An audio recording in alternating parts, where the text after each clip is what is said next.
Okay, joined by Dessie Farrell here in Tralee. Dessie, defeat here to Kerry this evening. Your assessment of the result of the performance this evening? Yeah, tough night for us for sure. I think it was always going to be. It's a difficult place to come at the best of times, even when you're at full strength.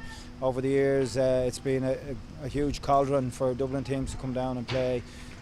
Kerry are class act, of course, as we all know. So a lot of debutants in there tonight, a lot of young new players. So yeah, it was always going to be a difficult night. The game probably turned on a couple of decisions, key decisions. Perhaps we could have been more competitive later in the game if some of those had gone with us. But overall, I'm just happy with the young players, and plenty of them have got exposure tonight. And it's where we're at, there's a lot of transition going on. 14 new players in the panel this year, so those lads need time, they need development, they need nurturing, and we'll give them all of that.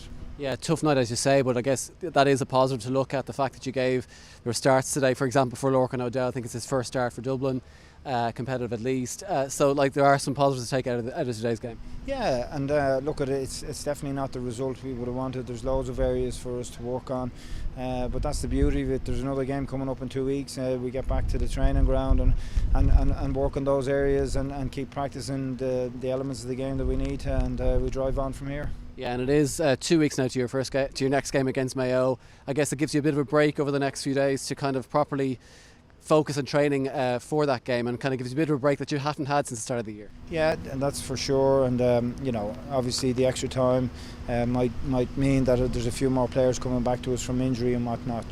So yeah, we're glad of the 2 weeks, and we regroup and dust ourselves off and go at it again.